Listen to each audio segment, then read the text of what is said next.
away. Haven't changed, had much to say, but man, I still think them cats are great. They were asking if you were around, how you was, where you could be found. Told them you were living downtown, driving all the old men crazy. The boys are back in town. Guys, thanks so much for making your long journeys, especially for you, Trevor, all the way from New Zealand. What makes you do it? You want the real answer? I'm crazy. Actually, Dave and I, we were in Poland earlier in the year, and we found that a few drinks in front of a microphone worked really well, so thank you. Again, this is great. You had the intelligence earlier. You know, the great Snoop Dogg developer. Now you've got, what we got now, Dave? Second best. Guess we're the users and the developers and the marketers and the creators, but they're the brains, really, aren't they? Yeah, I think the interesting thing is that it takes every type of person to create a cult like we have here. I mean, it's a bit like a big jigsaw puzzle. Everybody's a different shape, but they all fit in. And without certain pieces, you haven't got the complete picture. That's kind of how I view it anyway. And I'm thrilled to bits to be involved in things like this because I'm meeting the hardcore of people who, they're the ones, you guys are the ones who kept the Amiga alive. Look, here we are, 30 years on, and it seems to have a bigger following than it did in those days, which is absolutely amazing. But that's mostly down to you. But I do want to say one thing. You know, at least I know I'm not the oldest person in the room. Thanks, Trevor. But what we've been finding as we travel around the world is that actually we are seeing younger Amigans.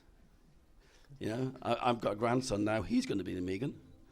He's definitely going to be an Amigan. He's got no choice. Has that got anything to do with the gun that you got at his head? What was it like in Poland? Oh, it was absolutely phenomenal. I mean, the thing is that we were given such incredible welcome, like we are here. And they just kept plying us with drink, and of course, you just have to be, you just have to drunk. No, no. You just have to say, well, thank you very much for your hospitality, and you can't say no. Well, that's my story. Stalin's Tears was pretty good, though. Yeah. The Stalin's Tears is some kind of vodka-y herbery drink they make. It's about 96% alcohol, and they put some stuff in it to make it a little bit diluted. I think I had 8 of those. How many did you have? I don't know. I finished after 2. I had tears in my eyes. Watching you, These guys know, Yeah, there you go, you see? Yeah. So you've got it's a challenge, you see? Now, a challenge for Ireland. Okay. So we have to keep the drink supply at a certain rate. No, we're just joking, really. Are we joking? No, we're not joking. No, we're not joking at all. No, I think to be candid with you, we don't need the alcohol, though we love it. We really do. We don't need that to be able to have a good conversation with everybody. But Trevor and I found out after we first kind of met each other, which is probably about 3 years ago now, that we just have so much in common. We've got a very similar sense of humour. I've got a bad leg. He's got a bad leg. No, I've got 2 bad legs. I've got one up on you. No, and I think... Pardon? I have. I've got 2 bad legs, okay, yeah. That's fine. Yeah. And I think what we found is that if we just are ourselves, and drink helps, because that breaks down all the barriers, doesn't it? If we're just ourselves, we enjoy each other's company, and I think other people tend to enjoy it as well. We hope so, anyway. I have to say, there's a common bond that I find that everywhere I go in the world, if you're a Commodore or an Amiga person, you have that sort of shared experience, and it doesn't really matter if you speak the language. It helps if you've got a few words you understand. Mm-hmm. Drink helps. But seriously, you can go anywhere. As when we first came here last year to Ireland, it was a really warm welcome. Poland, fantastic. Yeah. Everywhere I've been, Nice. Even America. Any Americans? I didn't really mean that. I mean, even Noise. Much. Noise back in October was amazing. And I understand, by the way, we heard from Marcus literally this afternoon on our driving here that he's planning for Amiga 34 a year after this, next year. we just said to him, you've got to have a bigger venue, because it was rammed and that more people got turned away, which is an amazing thing when you think about it. How many was there? Yeah, Marcus Tillman was the organizer of Amiga 32 in Neuss in Germany. There are about almost 600 people there. Yeah. And it was the best Amiga show size-wise I've been to in the last 10 years. Wow. It was really good, and it shows the pent-up demand and passion of Amiga users, and they were German. Sorry, nothing wrong with that, but you know what I mean. These are German, so no, it was really good, and I think I think you were quite surprised. Yeah, I mean, it was knocked out by the number of people that were there, and everybody was extremely friendly, and I don't know, it's very hard to explain. It's just something that there is this fraternity feel that everybody knows that they belong with each other, and no, it was really exceptional, and I'll just say, hats off to Marcus for organising it.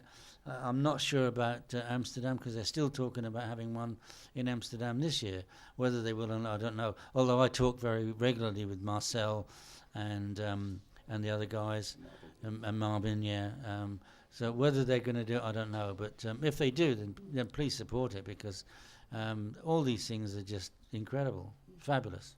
Now, is this the second or third Amiga Ireland event? Third, okay. So why didn't we get invited to the first one? Do you know, I'll take an honest answer. I actually never thought in a million years you would See, come. never thought you'd come. Yeah, but Yeah. now the question is he ever going to leave? It's true. And David, you probably remember the first time I contacted you about 1 o'clock in the morning. I thought it would be great to have a guest, and I thought it would be amazing if we got, I don't know, David Pleasance, And I sent you a friend book request, and you replied straight away. So this was 1 a.m., and this event was going to start at 9 o'clock that morning, and you agreed to meet us online. Yeah. That was absolutely amazing. It was the highlight of the event for us. Yeah, I mean, it was different, but at the end of the day, you got to understand something. When I finished with Commodore in 1994, I deliberately went under the radar. I was bruised and battered from what had happened to us, and I just didn't want anything to do with the industry. And it was an amazing thing for me that for the Amiga 30 event in Amsterdam, I got invited to be a keynote speaker, and they paid. I said, look, they said, how much do you want to come and do it? And I said, I don't want anything. But I don't think it should cost me any money. So if you want to pay an air flight, I'll travel on the cheapest flight and cheap hotel, then it'd be absolutely great. And I got up on stage after all those years, and I didn't even know what to say. But I was absolutely overwhelmed by the warmth, and everybody sort of coming up to me and asking me for my autograph, and I'd never felt anything like that in my life before. It was so, it's really kind of infectious, I guess, is the thing, And then I was invited to the one in Neuss, and exactly the same thing. And I became aware of this thing that had been happening in all the years of my absence, because I went off for a whole different life. I moved to Australia, I bought a restaurant. I mean, I did everything you can imagine other than being in this industry. And I have to say, I didn't know until I got back to it how much I'd missed it. Can I reveal one of your deep, dark secrets? You usually do.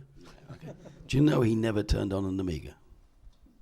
An Amiga as well. I used to talk to it very nicely, but I never turned it on. This is true. I was telling somebody earlier on tonight that I did a back of the envelope sort of calculation of the 12 and a half years I was with Commodore, and I've estimated pretty accurately, I think, that I personally, not my team, I personally sold about 2.4 million computers, 16s and what? I've sold 240. Oh well, there you are. That's you're on the way, But I swear A bit more than that, but not 2.4 million. But the thing is, I swear to you, I never even switched one on. But you see, I maintain that my forte is I'm a marketeer. I like to sell to people what the benefits are of owning this thing, what it will do for you, how it will change your life. If somebody wants to know how is it going to do it, then I'll bring in a man who knows, because I don't know anything about the technical side of it. All I know is that if you do this, you're going to get these. It's going to be fabulous games or whatever it is. End of. But I don't know the technicalities of it, and people get lost in that. People, if they're more concerned about the technicalities rather than the benefits, then I think that's the reason why I did so well, is because I can market what things will do for you, the benefits.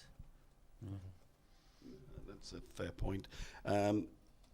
I think you always use the phrase "you sell dreams."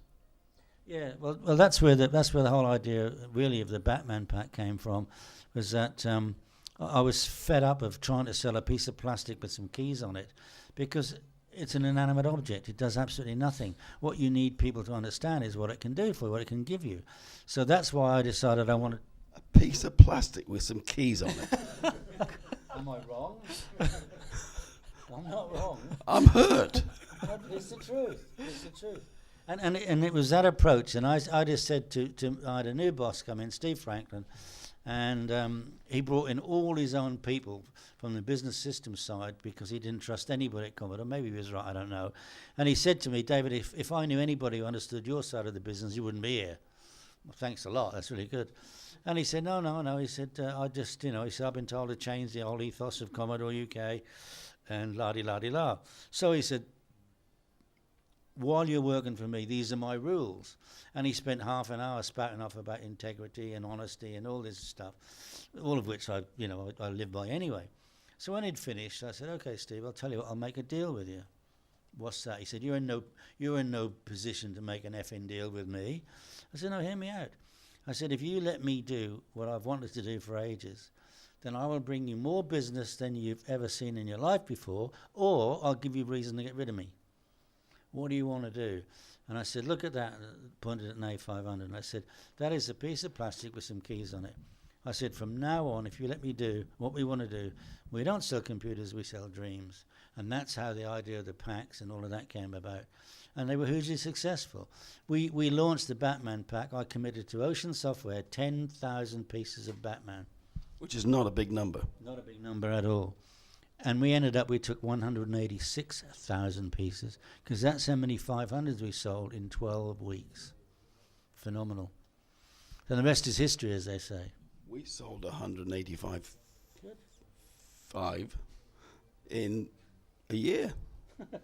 So, I mean, it was pretty good. Yeah, it's very good. Well, But- that's up. Of course, I'm joking. It's a lot No, more than that, I of course. know, I know. But I'm interested in the, I think we all know that you've got a book coming out, I have. which was raised the money on Kickstarter. Yes. And it's kind of expanded. It started as your personal insight Yes. on your time at Commodore. I'm really looking forward to hearing that. But also, you've expanded it to include other people's personal stories and insight from Commodore, the real nitty-gritty stuff, yeah? Yeah. I mean, basically what happened, it's no secret that one of the first people I asked to write a chapter for me was R.J. Michael. I love him to bits. He's a wonderful guy and know him very well. But he's one of these people who absolutely, definitely is in that fine line between genius and insanity. He really, really is. And he'd been promising me week after week after week, it'll be with you next week, next week, next week. And what happened is I got to the point where, in order for me to launch my book within the time frame that I'd said to the Kickstarter backers would be in time for Christmas, by then all of the printers all around the world were full, because everybody wants their book out for Christmas.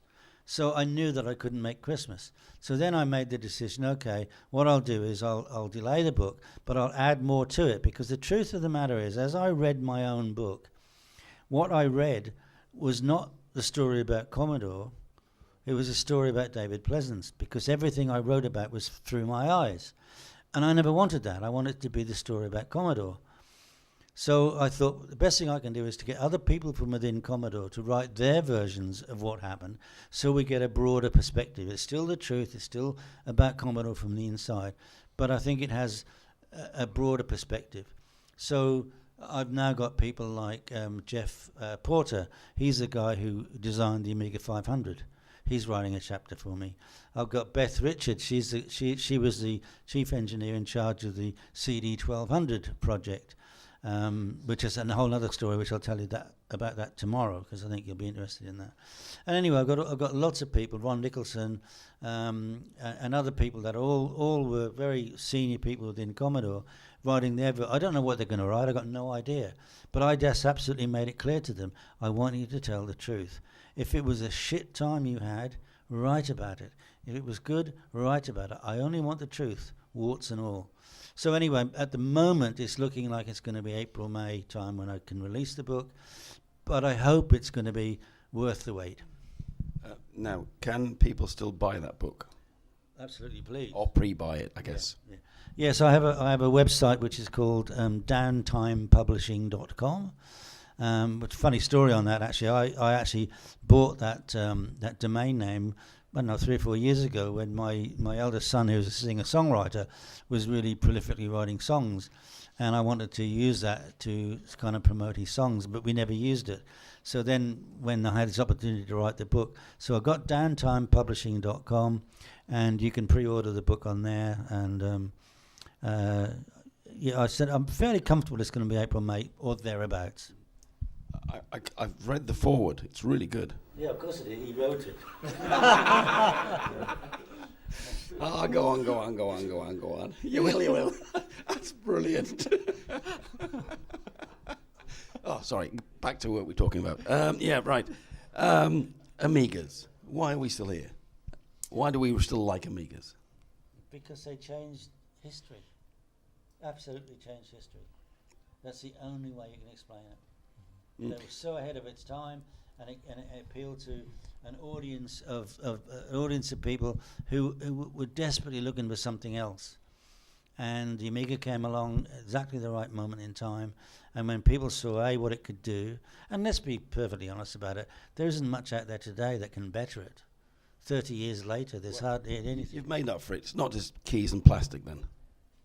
Well, yeah, you caught me out there, didn't you? Yeah. No, but it's true though. I mean, perhaps this X1222 that you're bringing out, maybe that'll give it a ride for its money. I'm not sure.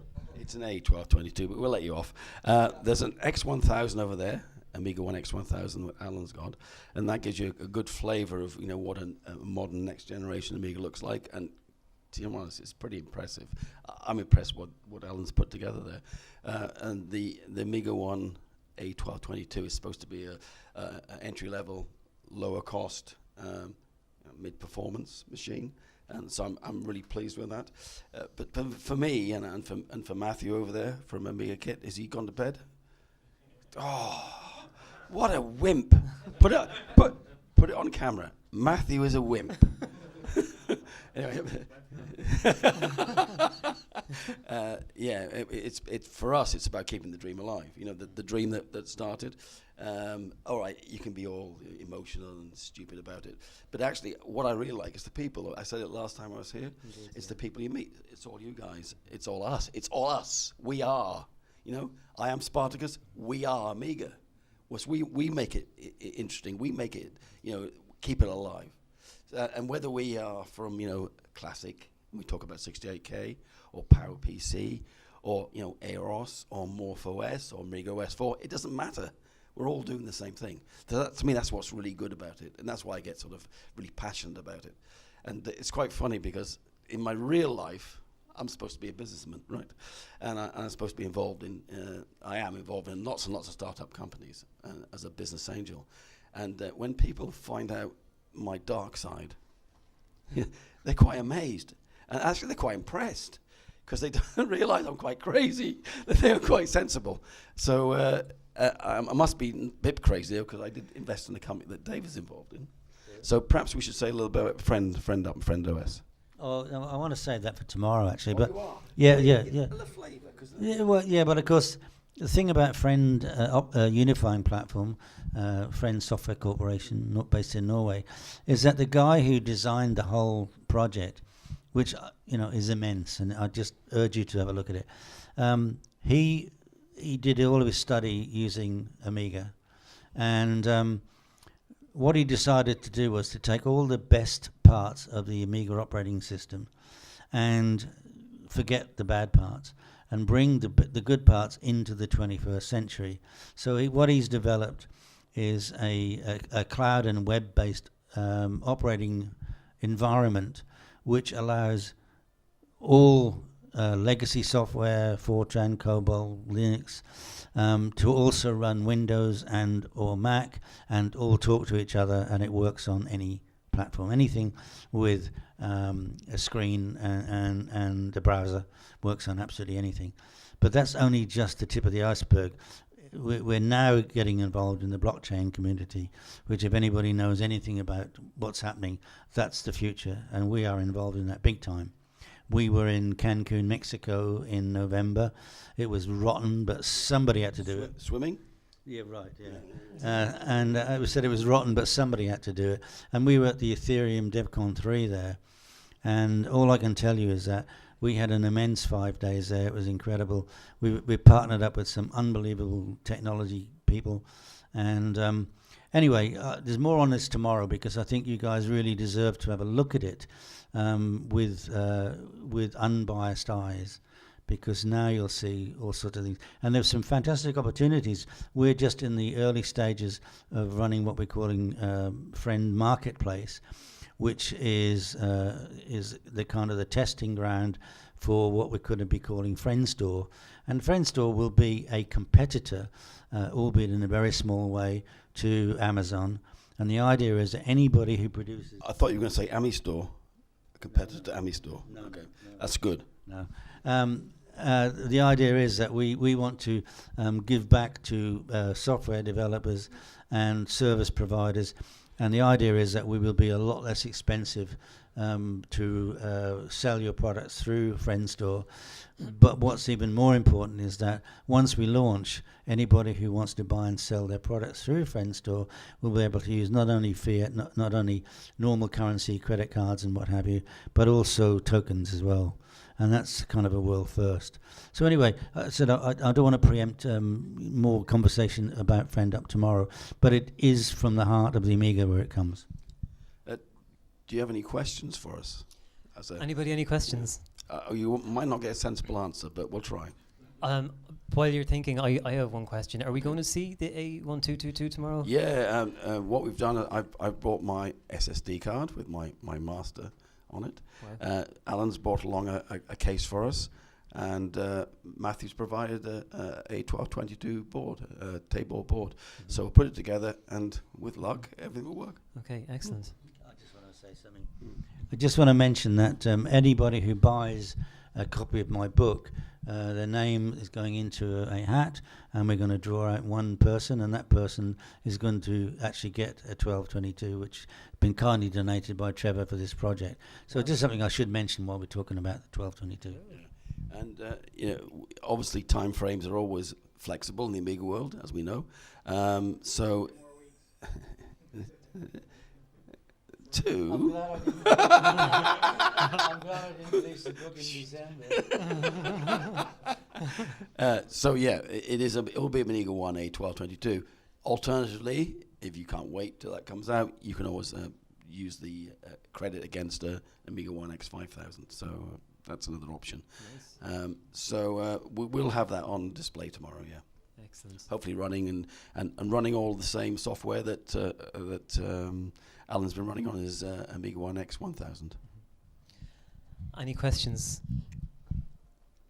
Yeah. I don't want to preempt your talk for tomorrow, but could you give us just a little bit of a hint about the bits from the Amiga which are going to be in the upcoming software you released in terms of platform as a service, infrastructure as a service? Oh, it's so far developed for such a distance since then, honestly. But what I'm saying is absolutely honestly from the heart of hearts, when Hogner Tittelstad, who is the chief architect, he designed this whole thing, that was his ethos, was that he wants to take the best parts of the Amiga operating system, because there were some revolutionary things in there, but there was some dogs as well, which I think we all know. But you won't recognise it now. But I swear to you, from my heart of hearts, that is where the idea came from. Yeah, Mitchie was in there. Where's Mitchie? Mitchie, the dog. Oh yeah. Yeah, he was. Yeah, come on, get it right. Yeah. But it's quite interesting. You talk about friend arts. DirectX in Microsoft, right? Do you know about? We all know about DirectX, don't we? Right? Which actually made Windows probably the game playing platform of the 90s, as opposed to Mac OS. After assuming that it wasn't Amiga OS, right? The developers of that were Amiga guys. They grew up with Amigas, and I had the pleasure of meeting one of the guys, Alex St. John. He lives in New Zealand now. He's an American, and just so I happened to invest in one of his companies, and we were just talking like you do. And I said, "Oh, of course, you were at Microsoft. I'm an Amigan." He said, "Oh, I started with Amigas." He said, "When I worked at Microsoft, we wanted to create a graphics system that was like the Amiga." Because there we were, 1994, Windows was rubbish, and Amigas were so good. And I thought, if we could create something like the Amiga in Microsoft, then we'd have something we could use as a game playing system. So he went to his boss and he said, "Look, I can do this. We're a serious operating system. We don't do games." So he said, "Fair enough. We won't do that then." So him and two other guys actually did it themselves in their own time. They created DirectX under the hood, didn't tell anybody. And it was in Windows 95. So Windows 95 was released as a business operating system, and they thought, well, we better own up now. So they went to their boss and said, "Look, actually, we've built this thing, it's in there, and all you got to do is turn these keys and it'll all work." And expecting to get fired, they weren't, and there you are, DirectX, based on the Amiga, the concept of the Amiga. I had no idea. No, I had no idea at all. So when he told me that story, you obviously don't read my blog. That's it. I'm going. I'm not coming again. That story's in one of my blogs. I'm so upset. I said, I can't talk here. Do you notice that after about 4 beers, Trevor's voice goes, and then after about 6 more, it comes back again? I've only had 3. Well, no, that's down to you guys. Like, you can always buy him a beer. Oh, by the way, whoever was asking me earlier, David is drinking Carlsberg and Trevor is drinking Guinness. Okay, yeah. Well, I mean, I know that Carlsberg is not an Irish drink, but I'm sorry, I don't like Guinness. I just can't. He loves it. It's got cream and stuff. It's just something about it I just don't like. It's like chewing licorice, and I don't like that very much. But anyway, Carlsberg's fine. Just so you know, just in case. Any more questions? And yep. Question for you both, guys. If you think about next generation, the young generation, do you think that Amiga OS 4, the new generation Amiga, or Friend OS, which one will be more open for a new generation of the Amiga users? For a young generation, for a next generation? Yeah, it's a very good question. I think, I know I'm biased, but I'm trying not to be biased. I honestly 100% believe that Friend OS is going to change history, like in the same way that Amiga did, and because it's for everybody. It doesn't matter what platform you're using. There are huge advantages by getting involved with, and Friend OS, Friend Unifying Platform is open source anyway, so people will get involved with that. When you find out the things that you can do with it, I honestly think that is the way forward, because it's not hardware dependent. In fact, we don't need hardware. It's a computer that you own, but you never hold it. I think Dave is correct. However, as a consummate Amigan, right, it's not about keeping up with everybody else. It's about, for me personally, it's about keeping alive that excitement and that interest I had as a youngster. But I was probably about 28 when I got my first Amiga. Only a couple of years ago. Yeah, it was about 3 years ago. Yeah, you're right. Yeah, I dye my hair now so I didn't embarrass you. Yeah. So I don't want to embarrass you. That's all. Yeah. But seriously, it doesn't matter. I think when we talk about next generation, actually now we're talking about next generation retro. That's what we really are. I mean, I don't think we're talking about trying to keep up with, whatever else is doing. We're providing an outlet for people with skills, with vision, you know, just the whole the ability to do something different, not mainstream. I think it's great being different. I mean, why should we all walk the same way? I want to walk the other way. I've always been awkward. Why not stay that way? So I mean, Friend OS will probably be great, and it'll dominate the world. I hope so, because I'm a shareholder. But in reality, I still want to support my Amiga, whether it's a classic, whether it's next generation, doesn't make a difference to me. It's something I get a lot of pleasure from. Guys, we can talk more tomorrow, but again, thanks so much for coming. And I am serious, guys. You know, don't be shy about buying these guys a pint after all the effort they've come to. You know, We paid him to say that. He gets half for every one we get, apparently. Any requests for their demo party coming up? Any requests for what? Yeah, we're going to play some demos, some That's music okay, with video. That's okay. Yeah, That's you're fine, okay. Any requests? Yeah, for me, can I go to the other room? let me explain that, please. Please let me explain that, because you know it is a justifiable comment. I mean, I'm a real musician. I play flamenco guitar, and I'm a real musician. Both my sons are musicians. They've got their own band. For me, music is all about live performance. I'm sorry. So, did you bring your guitar with you? No, absolutely. Has anyone got a flamenco guitar? Because he'll play it. No, absolutely. Not tonight, but No. you need to. Well, we have Dave Hayne who do Chicken Lip Blues every But show. You wish he hadn't.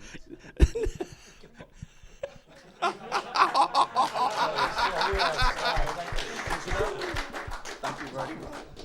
Slash. Thanks, guys. Launch it. Okay, that's a great time to stop. Thanks, guys.